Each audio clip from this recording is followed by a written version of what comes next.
con su, con su tema. Adelante, doctor Sinagra. Bueno, buenas noches a todos.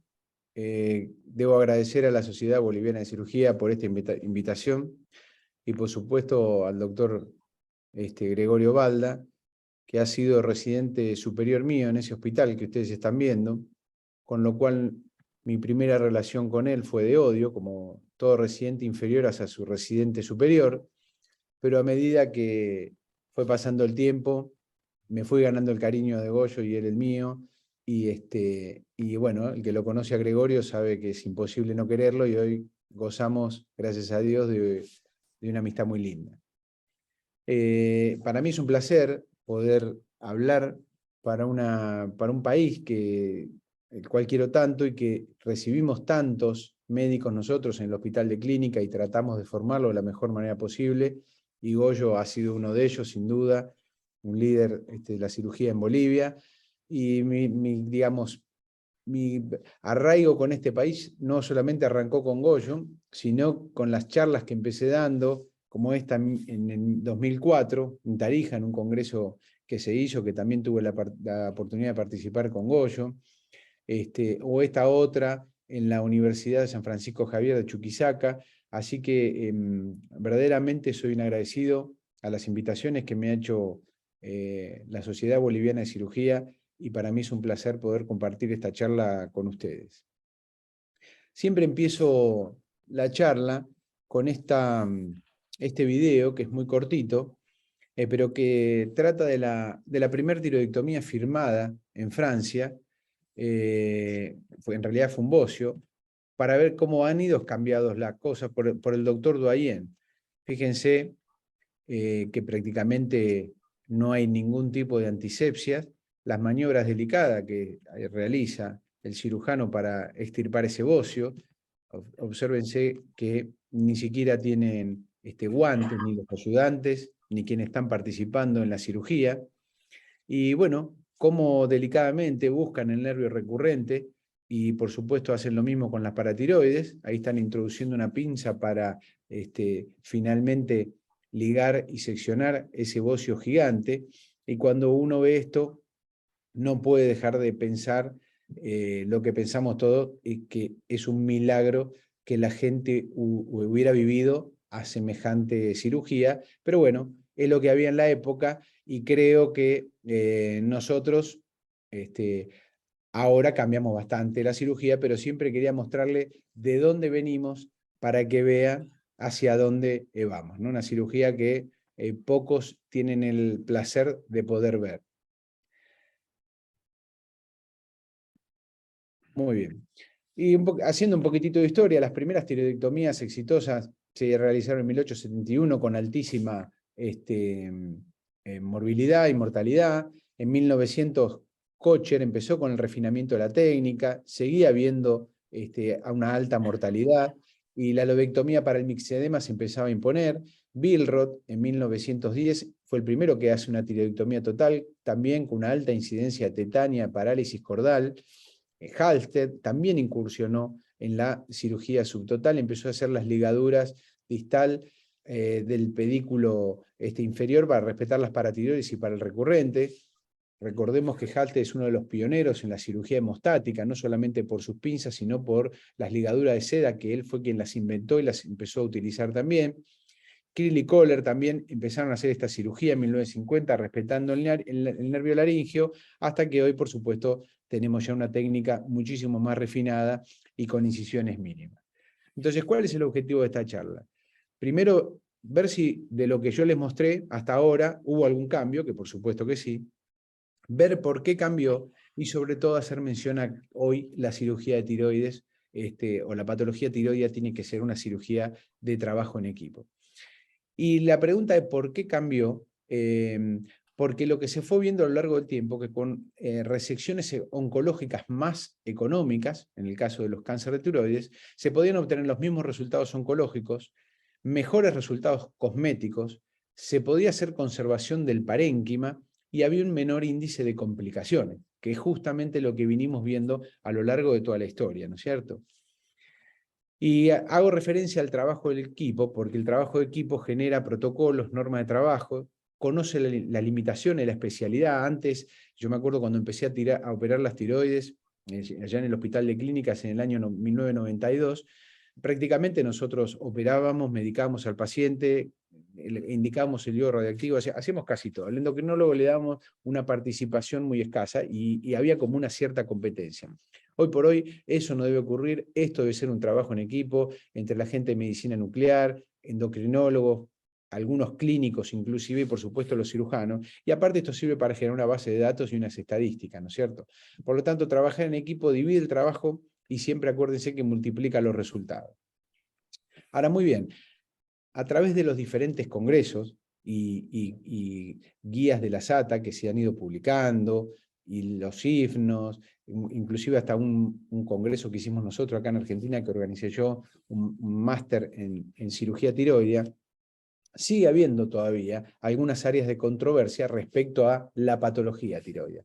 ¿Cuál es el mejor approach en el diagnóstico del nódulo tiroideo? La extensión de las cirugías en tumores chicos, que está tan mencionado eso, el mapeo ganglionar y la extensión del vaciamiento, el uso del yodo 131 en la ablación remanente del tejido tiroideo, el uso apropiado de la terapia supresora y el rol de la TSH recombinante. Por supuesto, nosotros no vamos a ver todo esto, sino que vamos a ver para lo que me han llamado, que es sobre todo la parte quirúrgica, ¿no? La extensión de la cirugía, y si nos da el tiempo también un poco del mapeo ganglionar y cómo es el tratamiento del cuello. Pero también vamos a tocar en algunos pocos minutos las vías de abordaje, sobre todo que hoy está tan en boga como la resección transoral de los nódulos tiroideos y la radiofrecuencia.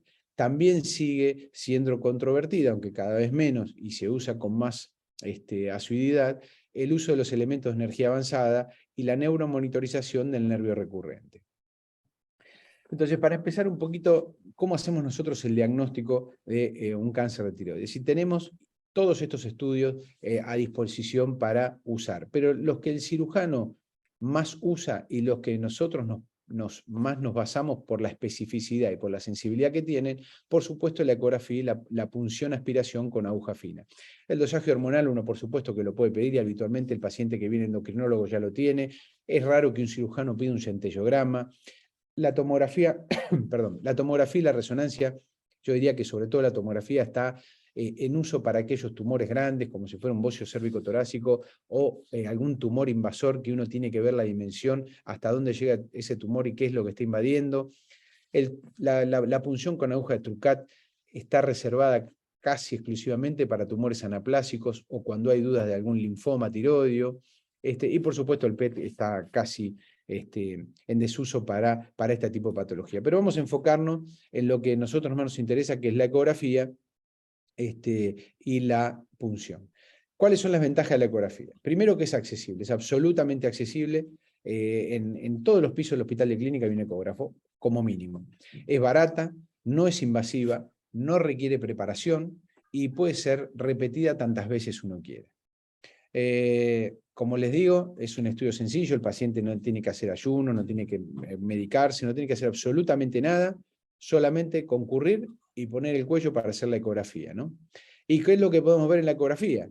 Evaluar, por supuesto, el nódulo tiroideo, eventual guía para la punción aspiración también, para eso también sirve la ecografía, evaluación cervical preoperatoria, o sea, hacer una estadificación, si hoy por hoy todos los cánceres de tiroides deberían ser operados con una ecografía laterocervical del lado afectado, y por supuesto para el seguimiento oncológico cervical posterior a la cirugía, ¿cierto? Acá vemos este nódulo tiroideo, como tiene algunas microcalcificaciones, signos de sospecha.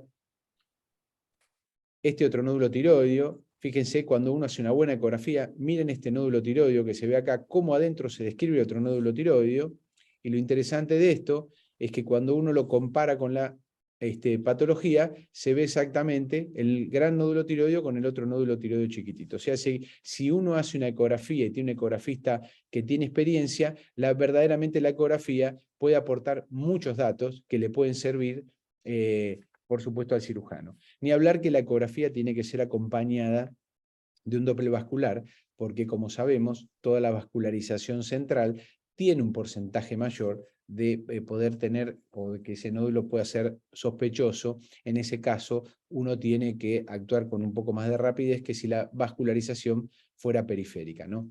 Acá vean esta ecografía laterocervical, cómo está la vena yugular y cómo un nódulo, unos nódulos, unos ganglios casi con la estructura totalmente distorsionada, con el diámetro anteroposterior más grande, que son justamente causas también de pensar en que esos ganglios pueden ser sospechosos de tener adentro alguna metástasis del cáncer de tiroides. Lo mismo pasa acá, la vena yugular, el nódulo y cómo está este nódulo, que es un nódulo quístico, pegado a la vena yugular del lado lateral. O sea, la ecografía nos brinda verdaderamente muchísima información acerca de lo que nosotros vamos a operar. Por lo tanto, no solamente sirve para ver la tiroides, sino para hacer una evaluación de los ganglios centrales y para hacer una punción con aguja fina si fuera necesario. ¿Cuáles son los signos de malignidad que uno tiene que buscar en la ecografía? Los nódulos sólidos, en menor medida los mixtos, si son hipoecoicos, cuando el nódulo tiene bordes gruesos e irregulares o difusos, cuando hay microcalcificaciones menores a 2 milímetros, o como mencioné anteriormente, cuando hay vascularización interna. Ahora, los signos ecográficos no son patognomónicos de cáncer, por sí mismos, pero la sumatoria de los mismos nos orientan a realizar un correcto diagnóstico, una sospecha citológica de que ese nódulo puede ser maligno. O sea, nada individualmente lo que acabo de nombrar es suficiente como para poder decir que un nódulo es malo, pero sí nos hace pensar que ese nódulo sí puede tener o ser sospechoso o puede tener dentro un cáncer de tiroides. Y por supuesto que la ecografía tiene limitaciones y la principal limitación es que es operador dependiente. Nosotros que trabajamos en el hospital de clínica lo vivimos a diario y me imagino que en Bolivia debe pasar igual en los grandes centros, donde los pacientes por ahí vienen con ecografías que son hechas o en el interior del país o en otras zonas donde uno no conoce cómo es la dedicación que tiene el ecografista para hacer justamente ese estudio, qué empeño le puso, si realmente sabe qué es lo que tiene que evaluar y lo que tiene que medir. Entonces, es un método que la principal limitación es que es operador dependiente. A diferencia de otros lugares, de otros centros, donde cada vez que entra un paciente le hacen todos los estudios, a veces nosotros nos toca recibir a los pacientes con punciones o con estudios por imágenes realizados en otros lugares y a veces no son tan fidedignos. ¿Okay? ¿Qué pasa con la punción con aguja fina? La utilizamos, por supuesto, nosotros de rutina permanentemente. Como dije anteriormente, son los dos estudios que nos basamos, la ecografía y la punción. La punción es muy sencilla, con esa pistola nos permite liberar una mano para poder tocar el nódulo que uno va a punzar, en este caso, fíjense que es un nódulo quístico, mire el contenido líquido que sale, que por supuesto se manda a analizar con el centrifugado. También es un método indoloro prácticamente, que no necesita preparación, de costo muy bajo, y con estos dos estudios uno puede tener prácticamente el 98-99% del diagnóstico de lo que uno quiere operar y de lo que tiene que evaluar. ¿Okay? Acá estamos practicando con un residente que, entre otras cosas, le hacemos poner el cuello para hacerle alguna punción tiroidea. Y, como les dije anteriormente, la punción con ecografía. Cuando el nódulo no es palpable, uno puede hacer una punción con seguimiento ecográfico. No solamente puede, debe, para no hacer sufrir al paciente. Así que también desde ese punto de vista, la ecografía con la punción es útil para el diagnóstico. ¿Okay? Siempre, siempre con una patóloga en el consultorio para que nos mire el preparado histológico que nosotros le damos. No nos va a dar el diagnóstico probablemente, pero sí nos va a decir si hay material para hacer diagnóstico, porque lo peor que nos puede pasar es hacer una punción a ciegas, mandárselo al patólogo por diferido, que el patólogo venga y nos diga no hay material para hacer diagnóstico, con lo cual hay que recitar al paciente, y esto genera en un hospital público, como trabajamos nosotros, una serie de trastornos muy importantes. Así que siempre lo hacemos la punción con un patólogo presente. Por lo tanto, es un método más seguro, costo efectivo para evaluar los nódulos tiroides. Esto ya es una recomendación de la ATA, en su recomendación número 5. Y reduce aparte el número de cirugías tiroides innecesarias. Antes, cuando este método no era tan disponible, muchos nódulos, como el que punzamos, el primer ese nódulo quístico que punzamos, que era grandote, por ahí esos pacientes iban a quirófano directamente. Hoy podemos seleccionar un poco más cuáles son los pacientes que van a ir a quirófano. ¿Y todos los nódulos hay que punzar? No, todos los nódulos no.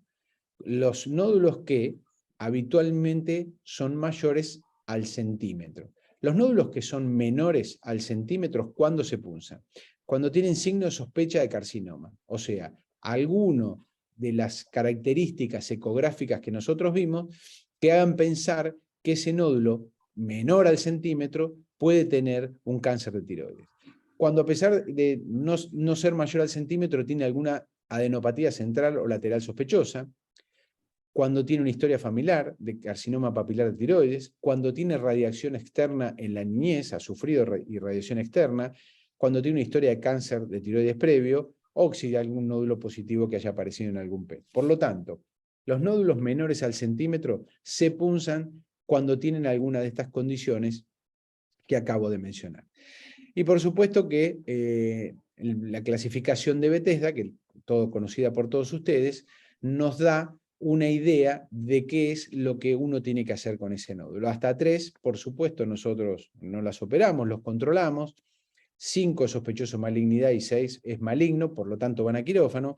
Y con el Bethesda 4 se da una situación muy particular que, como ustedes saben, las células son iguales tanto en la benignidad como en la malignidad. Lo que da la malignidad es la invasión vascular o capsular del nódulo. Por lo tanto, se considera quirúrgico porque la única manera de evaluar eso es sacando el nódulo. Así que 4, 5 y 6 son quirúrgicos. Y acá empezamos un poquito a tallar ya lo que es el tratamiento quirúrgico, ¿no? Una vez que tenemos el diagnóstico y lo que está tan hoy en discusión, que es la tiroidectomía subtotal o la tiroidectomía total, ¿no es cierto? Y es algo que se viene hablando hace un montón de tiempo, que al principio ha generado muchas peleas. Yo recuerdo una charla que fui a dar una vez en Chile, de cáncer de tiroides, y cuando llegué al hotel a alojarme, el que me atendió en la recepción, la persona que me atendió en la recepción, me dijo, ¿en qué piso quiere estar? ¿En los de tiroidectomía subtotal o en los de tiroidectomía total? Un poco en broma, pero había una división muy marcada entre los médicos que hacían una y que defendían una postura y la otra, ¿no es cierto? Y la pregunta, antes de avanzar y decirles si es conveniente hacer una u otra y por qué, es, ¿estamos los endocrinólogos, ¿no?, y los cirujanos preparados para esto? Y yo creo que todavía la respuesta es no. Pero no porque nos falte información o porque no sepamos qué es lo que hay que hacer, sino porque, en primer lugar, nosotros trabajamos en centros donde los pacientes que recibimos muchas veces no van a concurrir a los controles como en la práctica privada. Por ejemplo, nosotros operamos muchos pacientes del norte, Jujuy, Salta, Gregorio lo sabe eso muy bien, y a veces indicarle a un paciente que viene del norte del país una tiroidectomía subtotal para un cáncer de tiroides, sabiendo que ese paciente no va a concurrir a los controles posteriores, entonces a veces se nos genera a nosotros una pregunta de qué es lo correcto, ¿no? Directamente operarlo y resolverle el problema, o hacer lo que se debe hacer, o lo que todo el mundo dice que hay que hacer, que es tratar de hacer una cirugía en menos. Y por otro lado, un poco lo que les decía antes, ¿no? Uno está acostumbrado a ver la casuística de Estados Unidos, donde tienen el mismo patólogo, el mismo ecografista, los mismos médicos, los mismos criterios, porque trabajan todo el día en el mismo centro y tienen los mismos criterios.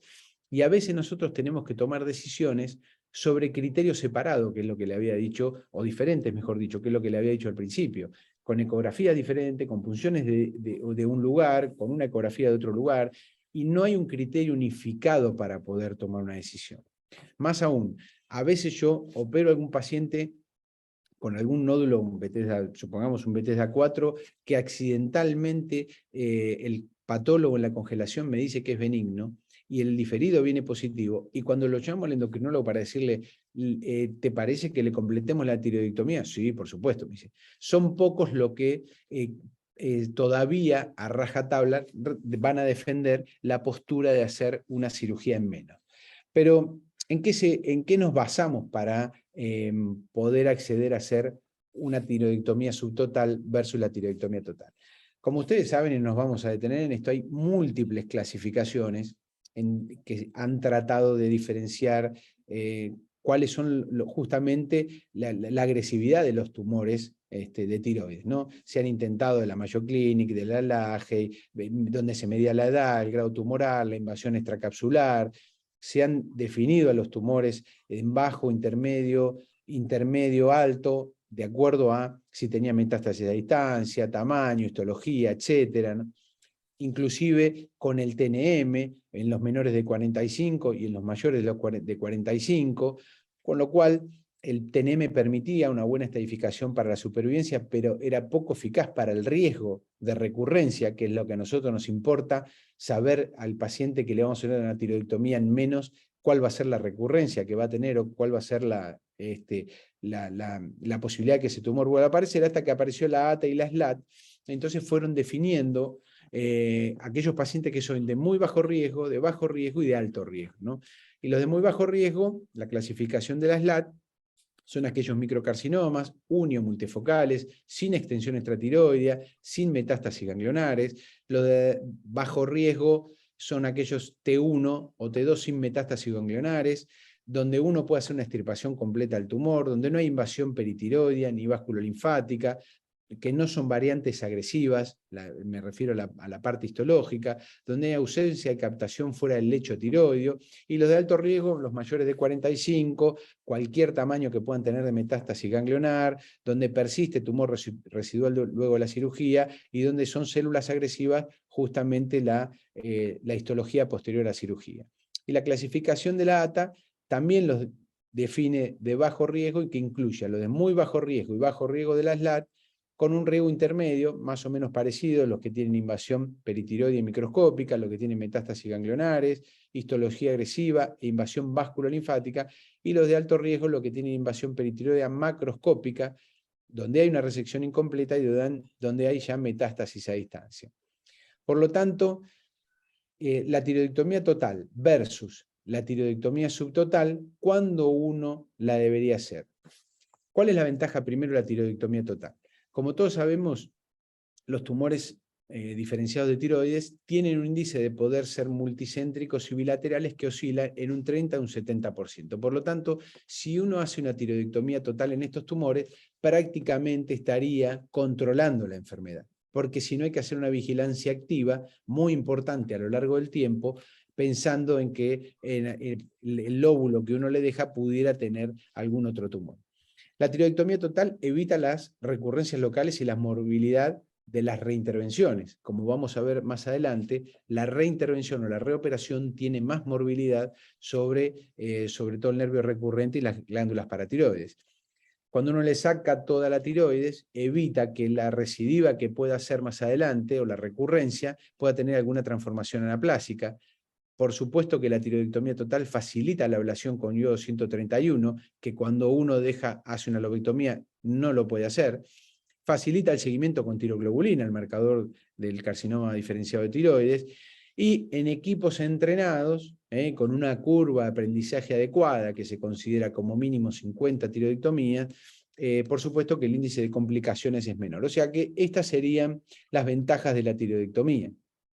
¿Cuáles son las desventajas? Y que sí, por más que uno tenga una curva de aprendizaje, todos, el que dice que no tiene complicaciones en cirugía, yo le digo siempre a mis residentes inferiores, o miente o opera poco. Son las únicas dos posibilidades que pueden ocurrir. Todos los que operamos tenemos complicaciones. Mentira que no hay complicaciones. La tiroidectomía total como desventaja necesita un tratamiento sustitutivo, hay que dar hormona tiroidea sí o sí, mientras que con la tiroidectomía subtotal a veces el paciente puede funcionar sin tomar ninguna pastilla hormonal, en este caso la hormona tiroidea, y por supuesto que los resultados cosméticos pueden ser más adecuados. Si uno hace una lobectomía, la incisión puede ser un poco más chica. Respecto de cuáles son las complicaciones, como le dije anteriormente, las complicaciones de las cirugías clásicas es el hematoma, la lesión recurrencial, y el hipoparatiroidismo, ¿no es cierto? Un ejemplo clásico de hematoma, que es una urgencia quirúrgica, porque si uno esto no lo drena, puede terminar en la asfixia del paciente y en la muerte, justamente por disminución del retorno venoso y el edema de glotis que esto conlleva, así que es una urgencia quirúrgica. La mayor morbilidad de tiroidectomía es la parálisis recurrencial permanente y el hipoparatiroidismo.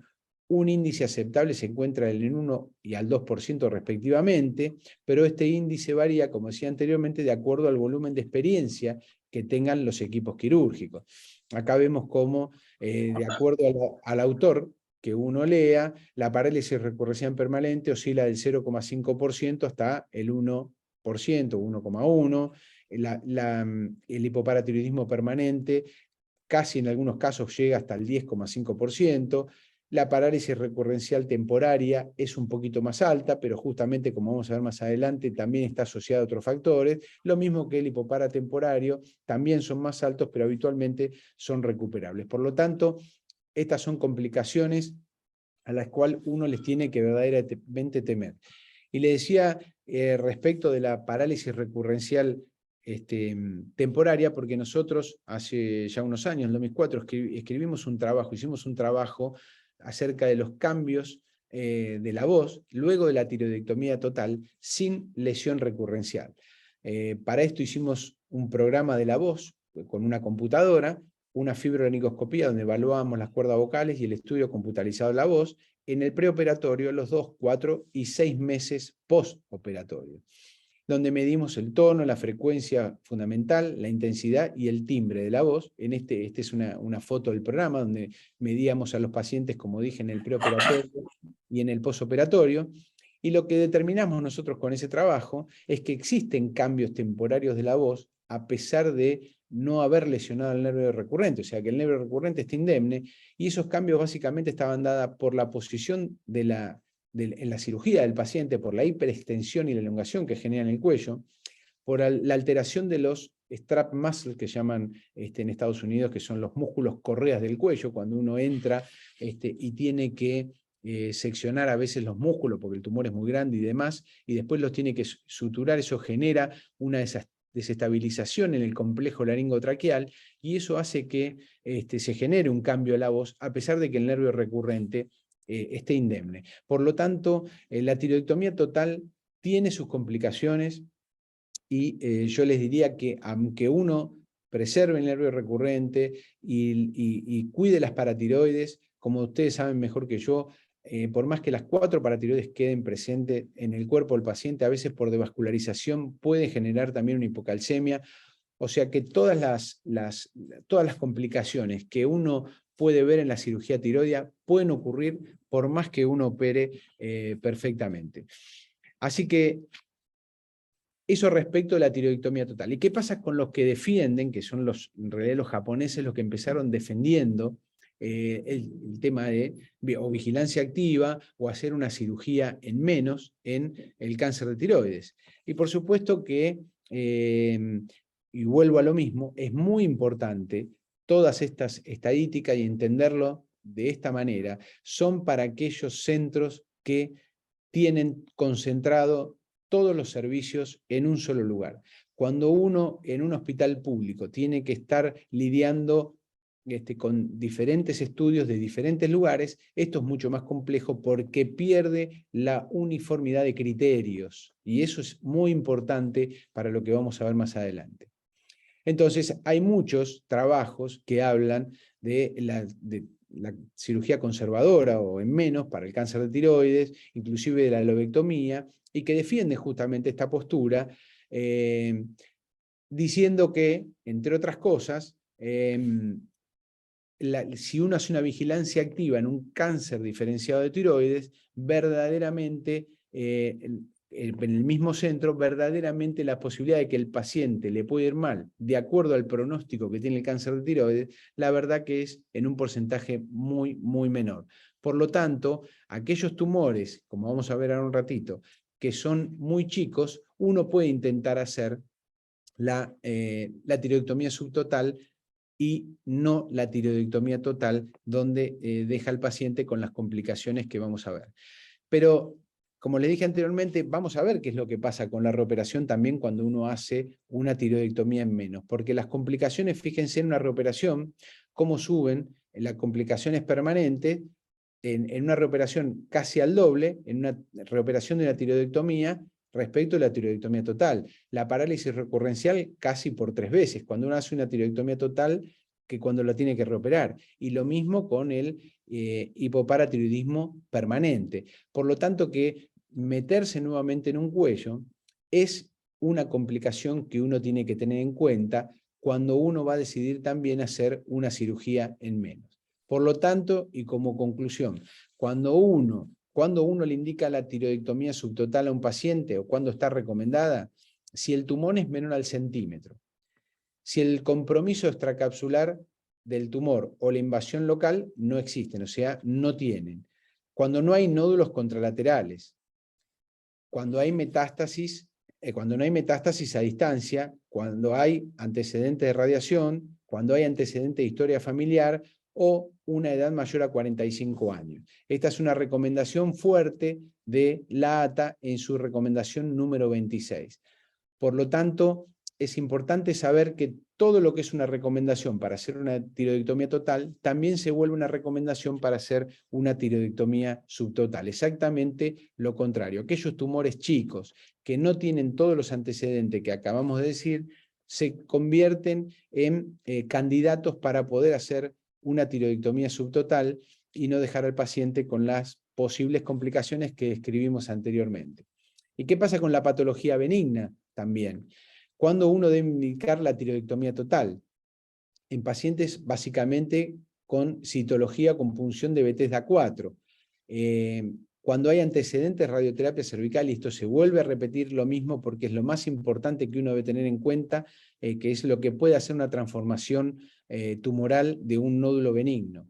Cuando hay antecedentes carcinoma no medular en la familia, cuando hay presencia de patología bilateral, o sea, uno va a operar un Bethesda-4, pero del otro lado también hay nódulos tiroideos, cuando el estudio por congelación que uno hace en quirófano es dudoso o no es confiable, o cuando la preferencia al paciente, hay muchas veces que el paciente dice, doctor, ya que me va a operar, sáqueme todo y no me deje un lóbulo, entonces también hay que tener en cuenta esa indicación y hacerle caso al paciente, porque esto tiene que ser, por supuesto, charlado con el paciente y tiene que estar informado absolutamente de todo lo que uno le va a hacer. Algunos ejemplos de cómo son hoy por hoy las tiroidectomías subtotales. Esto sería para poder hacer una cirugía en menos, en cáncer de tiroides, la lobectomía más ismectomía. Esto se usaba anteriormente cuando había enfermedad de Graves, donde se dejaba un polo superior para que el paciente no quedaba totalmente hipotiroideo, ya está en desuso. También se usó lo mismo en enfermedad de Graves, dejar 2 puentes tiroideos que ya prácticamente no se usan, lo mismo que esta, y la tiroidectomía total. Algunos ejemplos para que ustedes vean cómo no solamente una tiroidectomía total se puede hacer con una incisión grande, sino con una mini incisión de 3 centímetros. Uno puede operar tumores. Ahí vemos cómo estamos ligando el pedículo superior con una incisión. Fíjense que los separadores no son los separadores que se usan habitualmente, unos separadores más chiquititos. Nervio recurrente para tiroide inferior, para tiroide superior. Se está sacando la tiroides. Ustedes fíjense que por una incisión de 3 centímetros uno puede operar un bocio grande, con lo cual también es un argumento a tener en cuenta cuando hablemos un poquito más adelante de las vías de abordaje de la tiroidectomía. Esta es una foto de cómo queda y la visual que uno tiene cuando opera a cielo abierto. ¿Y qué pasa con las tiroidectomías transorales que están tan de moda y que empezaron con esto de los NOTE, que fueron las cirugías a través de los orificios naturales? Bueno, tienen diferentes nomenclaturas, ¿no? La tiroidectomía transoral endoscópica por abordaje vestibular, como la TOEDVA, que es la que más se utiliza. Es un método que la verdad que se está usando cada vez más, sobre todo en la práctica hospitalaria, que es donde los médicos habitualmente tratan de probar todas estas nuevas tecnologías, antes de utilizarla con sus pacientes fuera del ámbito hospitalario y en la práctica privada. Verdaderamente es un abordaje del cual, por eso yo me encargué de mostrarles esta foto, que es lo que uno ve, que por supuesto está magnificada, pero lo que uno ve, fíjense que hasta el laringio superior se puede ver, y nunca se va a tener una imagen igual por vía endoscópica, por más que uno quiera, porque verdaderamente las complicaciones que tienen, sobre todo a veces de lesiones del nervio dentario, a mí me ha tocado ver pacientes con lesiones del nervio dentario que quedan con una anestesia en el mentón muy, muy importante, y la visión y la frecuencia de lesión de nervio recurrente también es mucho más importante, porque por más que uno ponga la cámara, los nódulos que uno puede operar son de un tamaño muy acotado. Hay muchos trabajos que por supuesto defienden esta cirugía y que también tienen que ver, en este caso, con trabajos escritos en China. ¿Cuáles son las ventajas que estos trabajos describen? Que puede realizarse en forma ambulatoria dependiendo del caso. Yo me permito discrepar con este punto de vista. La cicatriz no es visible, que es verdad, y que tal vez sea la única ventaja que puede tener. La resolución de la enfermedad se hace con un solo abordaje.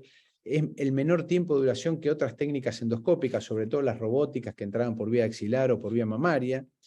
Tiene baja tasa de complicaciones, lo cual tampoco yo estoy de acuerdo con todo lo que, porque una cosa es lo que uno ve publicado y otra cosa es cuando le llegan los pacientes a su consultorio. El procedimiento aceptado mundialmente, es verdad, hoy por hoy está aceptado esto, y no genera la colocación de drenaje, lo cual es cuestionable.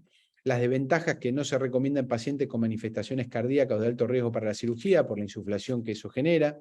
No se puede hacer en un cuello previamente irradiado. No se puede utilizar para enfermedad de Graves y, por supuesto, para tumores de gran tamaño, ¿no es cierto? Por lo tanto, si yo les tengo que dar mi opinión, la única ventaja que yo les veo es la cosmética.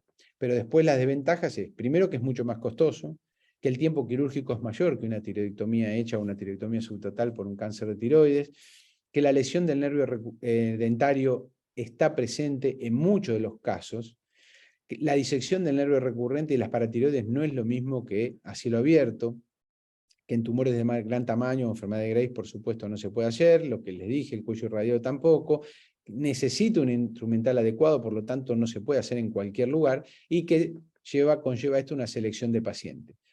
Este es un paciente que le muestro la cicatriz a los 6 meses de una cirugía tiroidea. Y verdaderamente, si el resultado cosmético es mejor porque uno entra en forma vestibular y no le deja una cicatriz en el cuello, la verdad que yo todavía en este momento, y no soy un negado de la nueva tecnología, pero todavía no le veo una ventaja cierta respecto de las técnicas convencionales y de las mini incisiones, como les mostré en esa foto, que es lo que hacemos nosotros hoy en día. Y también vamos a hablar un poquitito rápidamente de la radiofrecuencia, que es algo que se está imponiendo y cada vez más para los nódulos tiroideos. La ablación percutánea consiste en la vaporización por alta temperatura. Nosotros ya tenemos 5 casos hechos en el hospital de clínica. Se utiliza una sonda de radiofrecuencia que se introduce dentro del tumor. Es una aguja especial, yo no sé cómo será en este caso en Bolivia, pero es una aguja que en Argentina sale casi $1000, o sea que es cara. Sirve, por supuesto que la recomendación de los que la venden es que sirve una por paciente, pero acá la reesterilizamos y la usamos cada 3 o 4 pacientes antes de que pierda la función.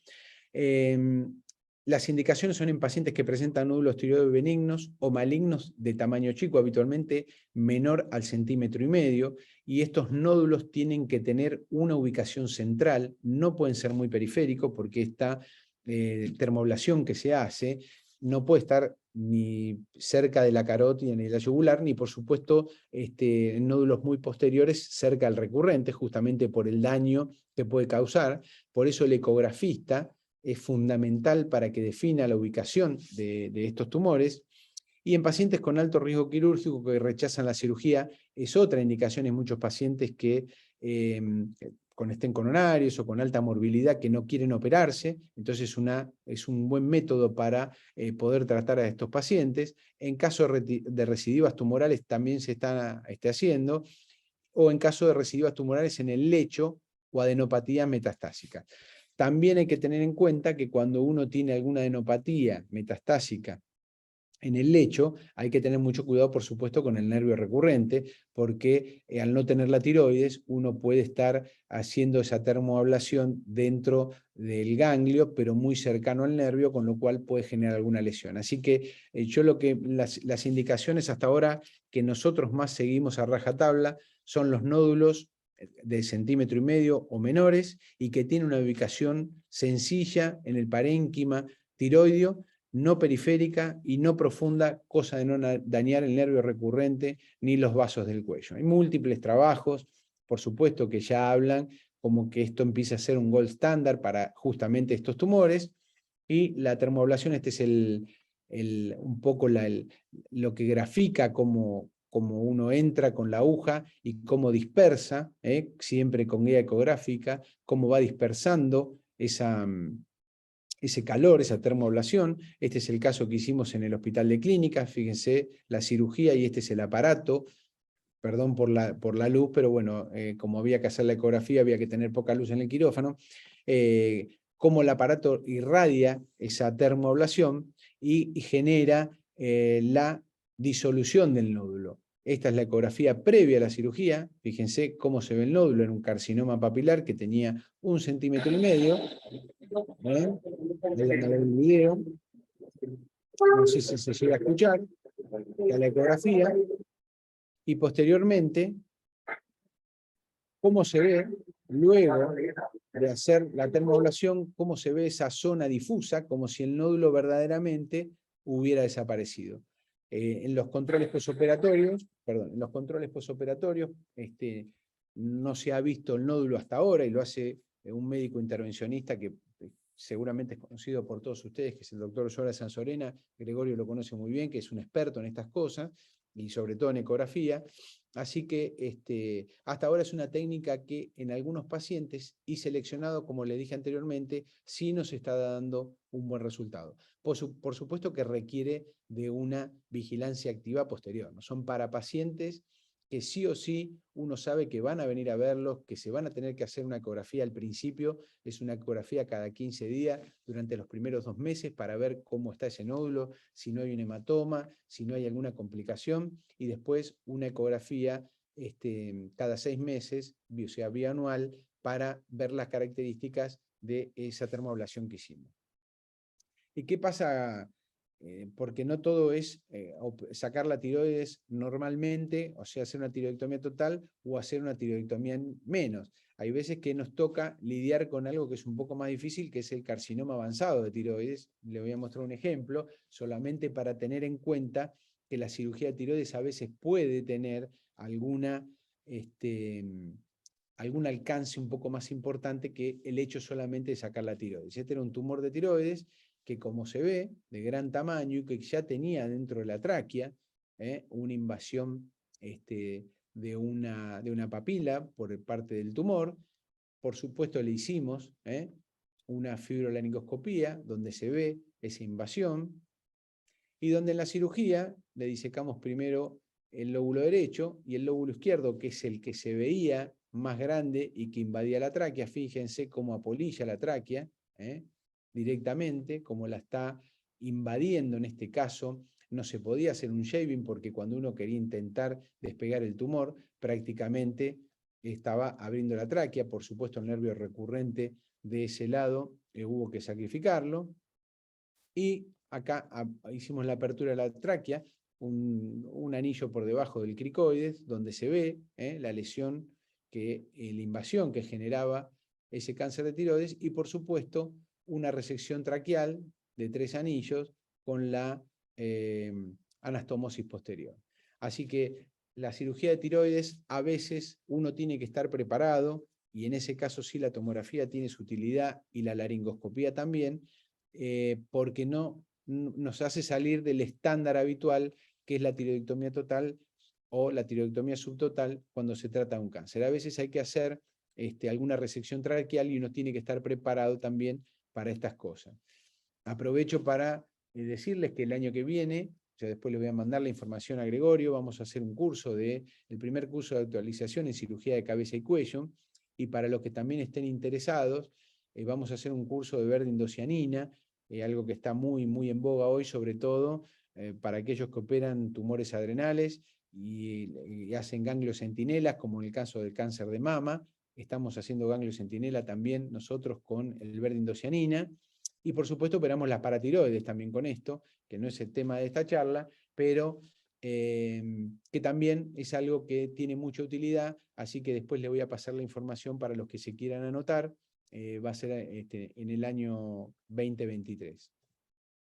Esta es una foto que a mí me gusta mucho de nuestro hospital, de nuestro querido hospital con nuestra querida facultad. Yo estoy en el hospital desde el año 1990, así que saquen la cuenta, casi pasé casi la mitad de mi vida caminando por una cuadra de diferencia, así que es una foto que a mí me llena de cariño, porque verdaderamente uno ha dedicado toda su vida a estar en este hospital y en esta casa madre que tanto quiere. Tengo tiempo, Gregorio, de hablar de ganglios, del manejo ganglionar, 2 minutos. Vos me parás, si no yo sigo y hablamos de manejo ganglionar de cuello, como vos quieras. No, adelante, adelante, sigue. Bueno, Estamos bien. Estamos bien, listo. Entonces no los voy a aburrir demasiado, pero también hay que tener en cuenta que los cánceres de tiroides en un 20 o un 50% pueden dar metástasis ganglionares. Como hablamos anteriormente, la ecografía cervical preoperatoria es mandatoria y es recomendación de la ATA. Todo cáncer de tiroides tiene que ir hoy con una ecografía tiroidea al lado donde está el tumor. Las biopsias de los niveles ganglionares 4, si es positivo, hay que hacer, como vamos a ver más adelante, un vaciamiento cervical modificado. Y el compartimento central, el 6 y el 7, el vaciamiento electivo versus la exploración, que también es algo que hoy está un poquito en discusión, y les voy a clarificar un poco qué es lo que también hacemos nosotros. Por supuesto que hacer un vaciamiento cervical profiláctico, que no se utiliza, no es gratis no en términos de plata, sino no es gratis en términos cosméticos y de la morbilidad de una paciente. O sea, uno cuando hace un vaciamiento tiene que estar absolutamente indicado y con evidencia macroscópica de enfermedad. Por lo tanto, es recomendable siempre, como les dije anteriormente, hacer una ecografía de los territorios ganglionares centrales y laterales para hacer alguna punción y poder indicar el vaciamiento en forma correcta. No es recomendable el uso rutinario de otro tipo de imágenes para poder sacar conclusiones y basados en eso hacer el vaciamiento. ¿Okay? O sea que lo más indicado es hacer la ecografía y la punción si es que hay algún ganglio sospechoso.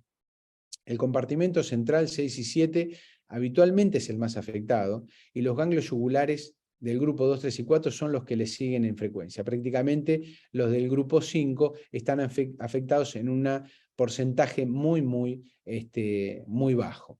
La indicación de, como les decía, el vaciamiento profiláctico es controvertida.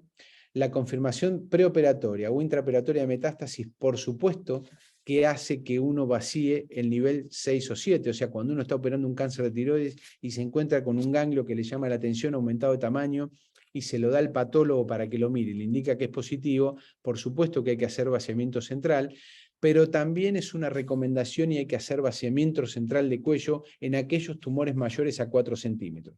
Sí o sí está indicado. Carcinoma diferenciado de tiroides, mayor a 4 centímetros, el vaciamiento central debe estar presente.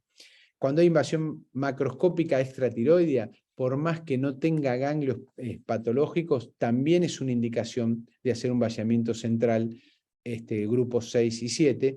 Y por supuesto, como les decía, cuando hay múltiples adenomegalias visibles y uno confirma histológicamente que esos ganglios son positivos. ¿Okay? Esta es una pieza en la tiroidectomía. En lo posible, lo que nosotros tratamos de hacer siempre es, y esto lo aprendí de un gran maestro que hemos tenido con el doctor Balda, que es el doctor Pablo Cruchet, tratar de hacer en bloc el vaciamiento, ¿no? Con la tiroidectomía, tratando de no seccionar ese drenaje linfático y sacando la pieza de tiroides con todo el vaciamiento central en una sola pieza. ¿Y qué pasa con el vaciamiento modificado de cuello? Acá vemos un ejemplo, la carótida, el nervio espinal y su drenaje, cómo debería quedar, ¿no?, un vaciamiento lateral de cuello. Cuando uno hace la tiroidectomía, en este caso lo que hace es vaciar el grupo 2, 3 y 4, grupos laterales. No el grupo 5, que es el grupo que está acá atrás, porque en porcentaje muy, muy bajo, verdaderamente va a tener evidencia de tener metástasis. Y también tiene que ver un poquito, cuando uno va a hacer una biopsia al azar, dónde está la ubicación del tumor. Porque la ubicación del tumor también nos da a dónde pueden ir los ganglios, y cuál es el compartimento que uno tiene que vaciar. Cuando uno tiene un ganglio central, habitualmente los ganglios más afectados son los que están desde la región tiroidea, el compartimento 6 y 7 y el grupo 4 tiroideo. Cuando el tumor es un poco más alto, ya los grupos 2 y 3 se ven afectados más frecuentemente. Por lo tanto, si uno tiene que ir a hacer una biopsia, la tiene que ir a buscar también un poquitito más arriba, ¿ok? Y cuando el tumor es bajo, bueno, un esquema que muestra lo mismo, hacer la tiroidectomía con el vaciamiento del grupo 6 y 7, y cuando hay metástasis laterales, hacer el vaciamiento del grupo 6 y 7 con el grupo 2, 3 y 4.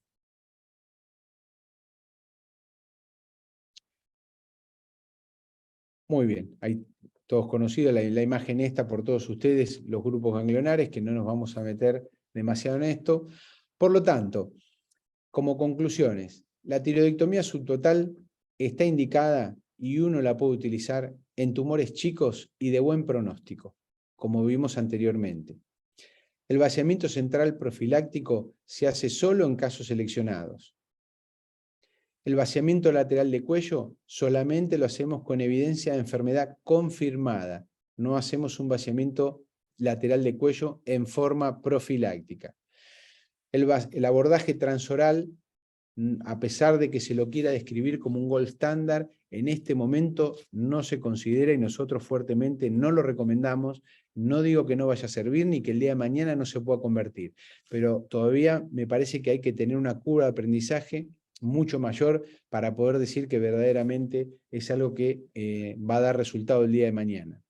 Y la radiofrecuencia sí tiene indicaciones en pacientes indicados y verdaderamente mejora no solamente la parte cosmética, sino aquellos pacientes que tienen un alto riesgo quirúrgico y que por algún motivo no pueden recibir la cirugía.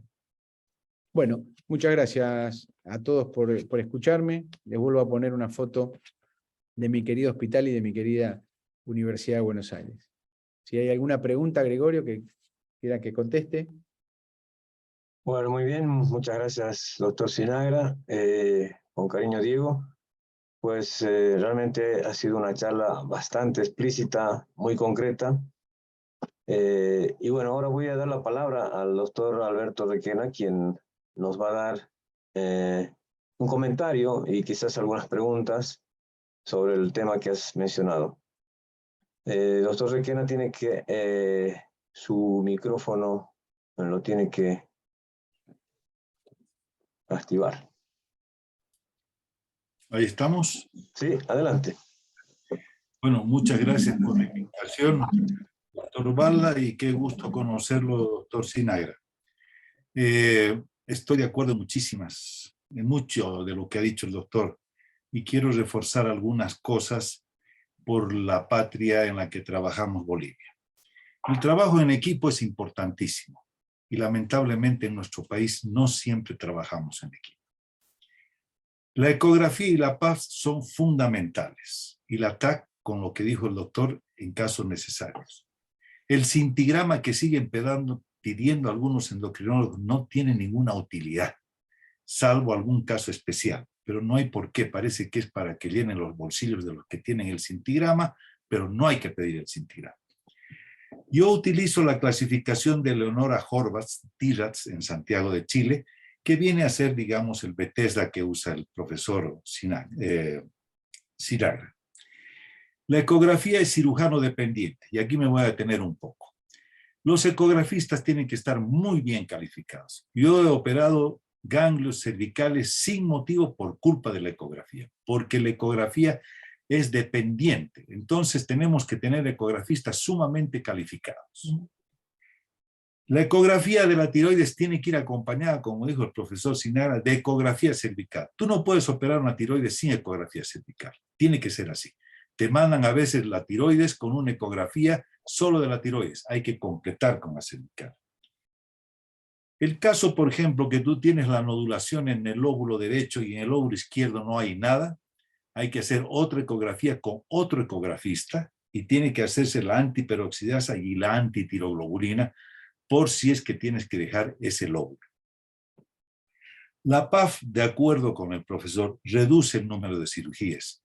Yo soy más viejo que el profesor, hemos operado hematomas tiroideos nódulos de sangre, hematomas, quistes hemáticos sin necesidad antes de la ecografía. Me da vergüenza, pero así fue. La tiroidectomía total. Yo estoy con la tiroidectomía total y en el hotel que se alojó el doctor en Santiago estaría en la habitación de la tiroidectomía total. La subtotal no, porque en nuestro medio.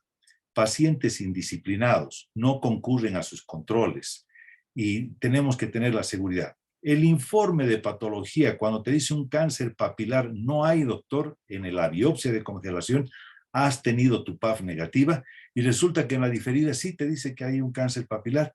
A ver, anda a reoperar a ese paciente en el medio lío que te metes, en el aspecto familiar, tiroidectomía total.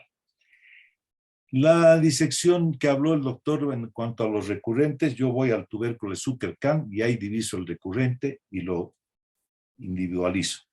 El hematoma que ha remarcado, muy importante.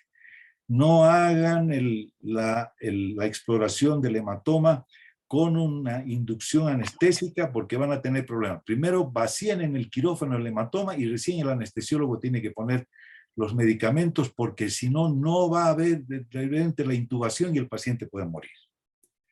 El hipoparatiroidismo es verdad, todos tenemos el hipoparatiroidismo en un porcentaje bajo nosotros que tenemos experiencia, pero yo me libro con esto, con evitar problemas. A toda tiroides que opero, le doy la caprimida de forte, el gluconato de calcio al 10% de SC, en cada litro le pongo en todos los posoperatorios. Y después voy viendo clínicamente cómo es.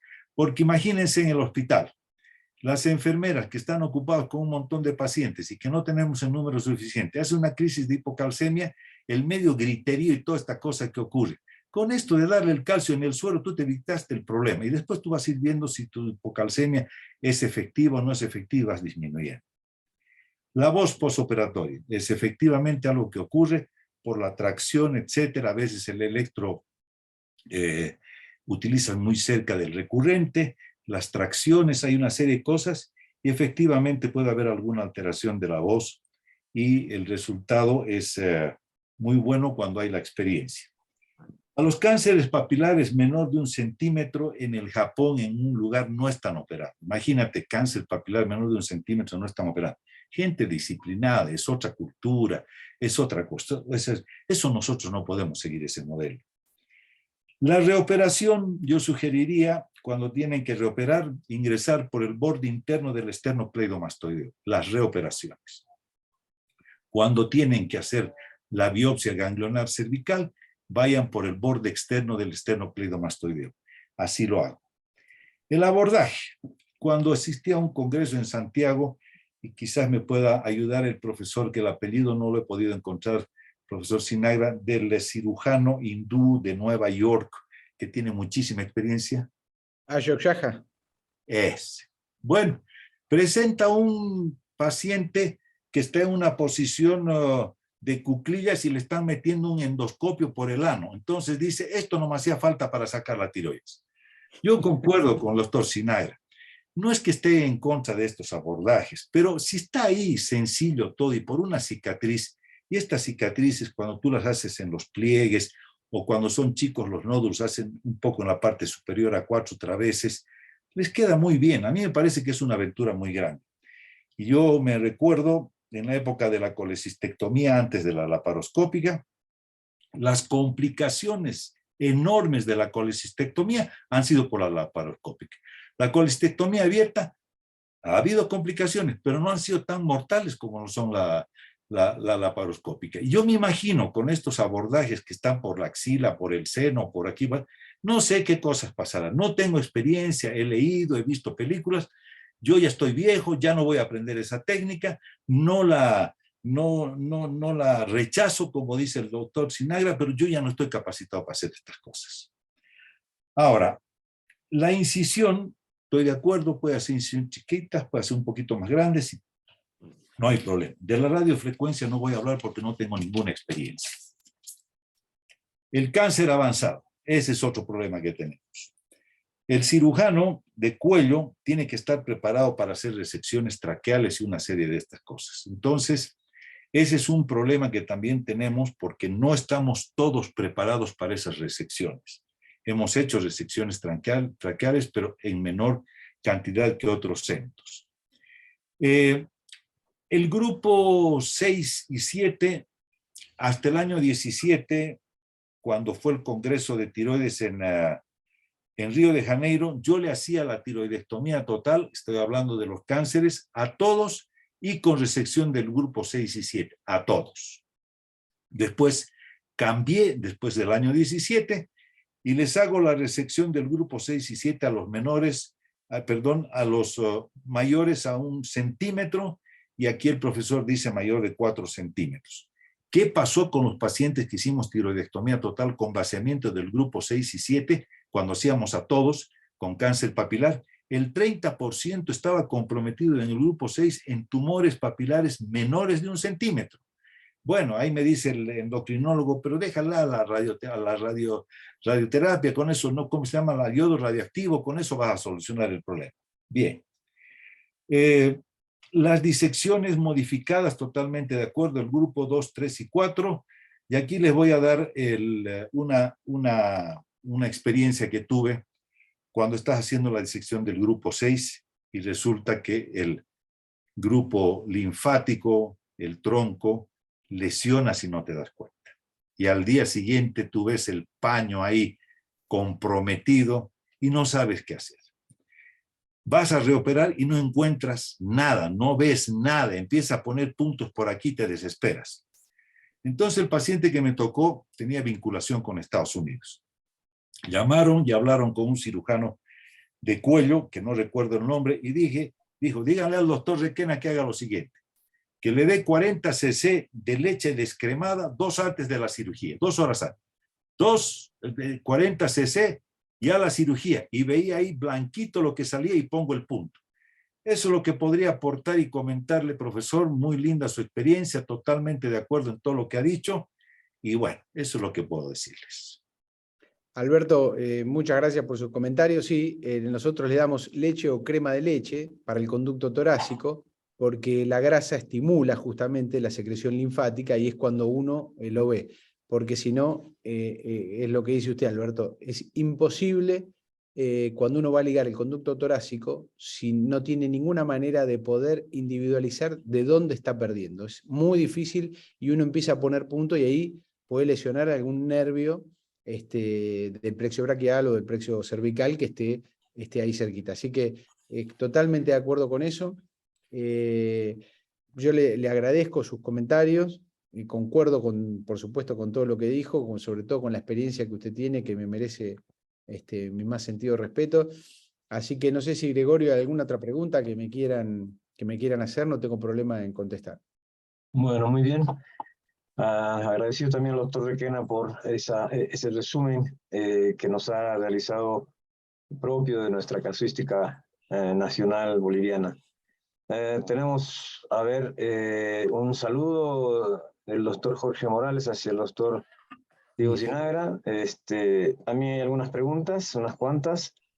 ¿Ustedes realizan neuromonitorización intraoperatoria con respecto a nervios laringe superior e inferior? Bueno, mi retribución de saludo al doctor Morales, por supuesto, ¿no es cierto? La realizamos en casos seleccionados. ¿Cuáles son los casos seleccionados? Por supuesto, recidiva cuando hay que hacer alguna reoperación, y sobre todo uno tiene dudas de que ese nervio recurrente, si nosotros no estuvimos en la cirugía, pueda estar con la vitalidad que merece. Como todos sabemos, cuando uno tiene que hacer una reoperación de tiroides, es mandatorio hacer una fibrolaringoscopía. La haya operado uno o no la haya operado uno. Y a veces la cuerda vocal contralateral va compensando con el tiempo, y el paciente puede tener una parálisis recurrencial y hablar como hablaba antes, porque el tiempo hace que esa cuerda vocal vaya compensando esa dificultad. Entonces siempre hay que hacer una laringoscopía.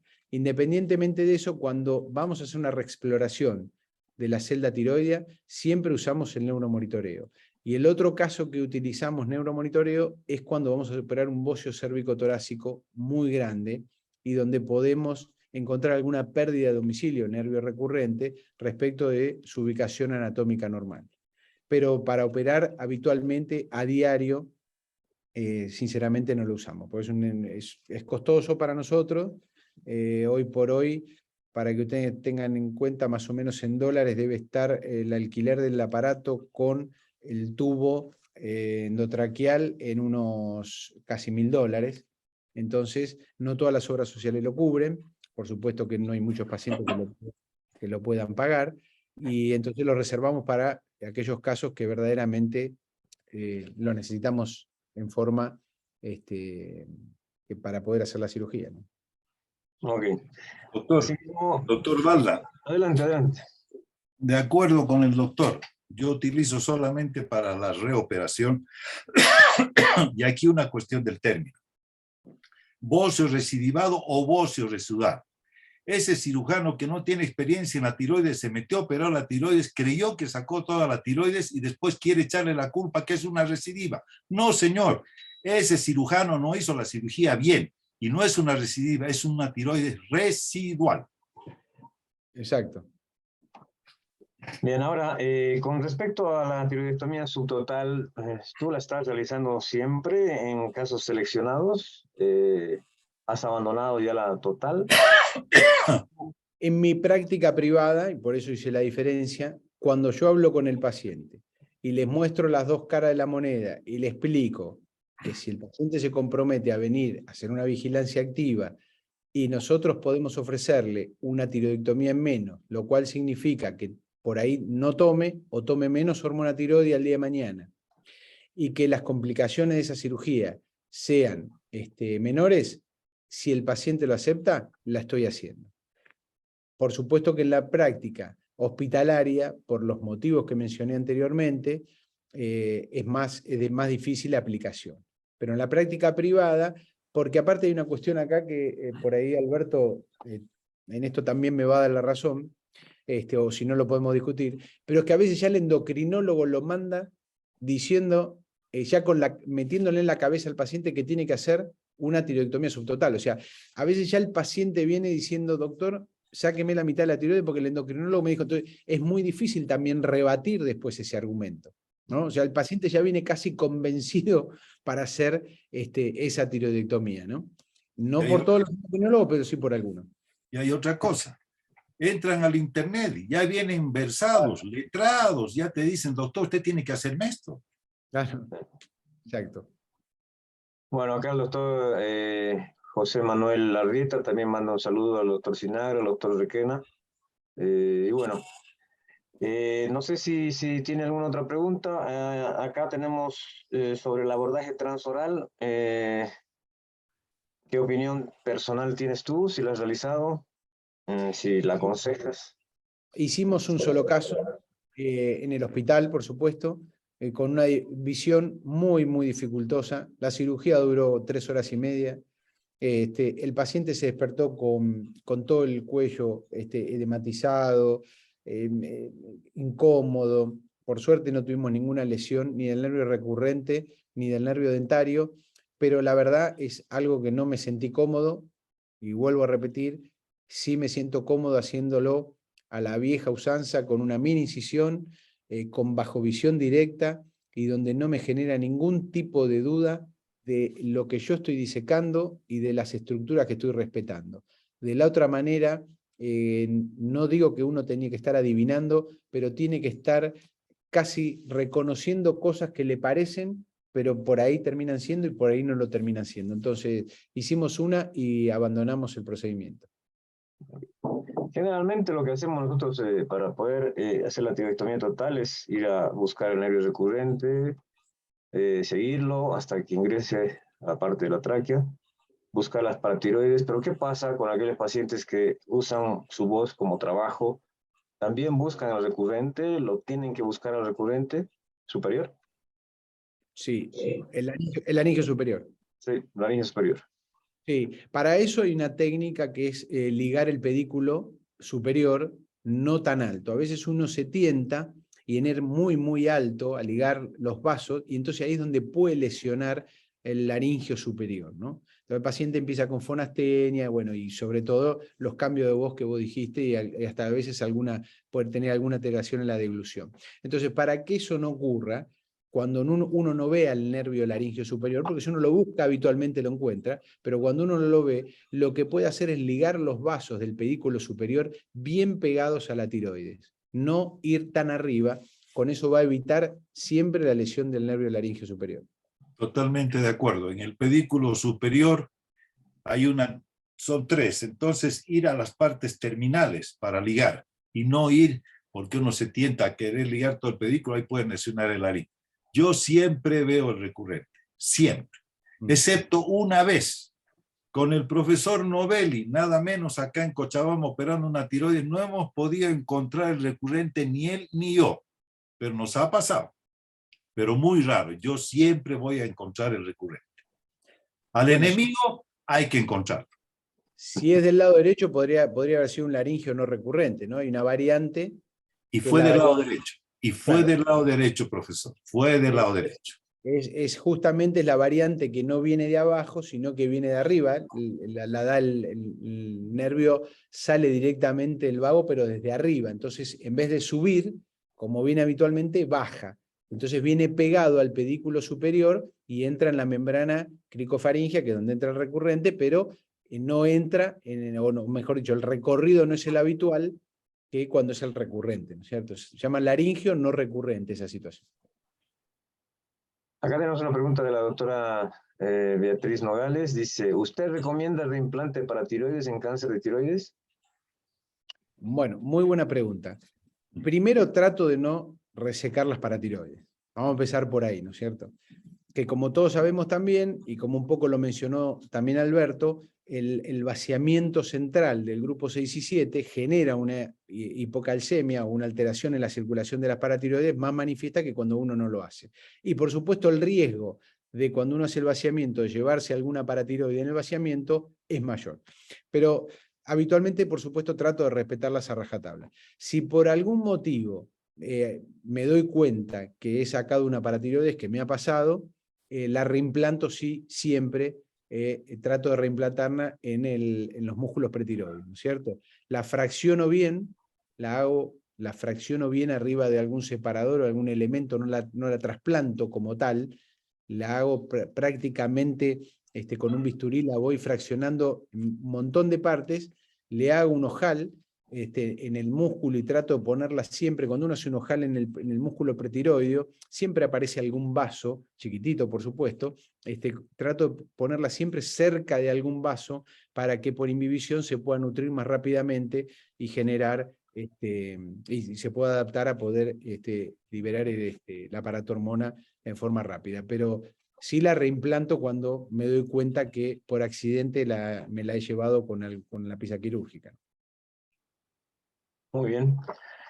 Bueno, hemos tenido 1 hora 15 de charla con 61 hasta 63 participantes. Quedo muy agradecido con el doctor Alberto Requena por su predisposición a ser el comentador de este último webinar de la Sociedad Boliviana de Cirugía, y obviamente agradecer a nuestro querido doctor Diego Sinagra, amigo muy entrañable, que pronto estaremos en Mar del Plata.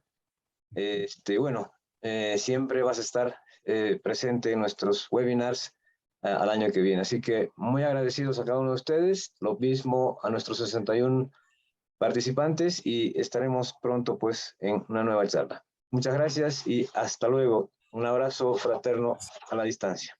Un abrazo, Gregorio. Alberto, un placer haber compartido esto con todos ustedes. Igualmente, igualmente para mí. Muchas gracias. Hasta luego. Gracias. Hasta luego.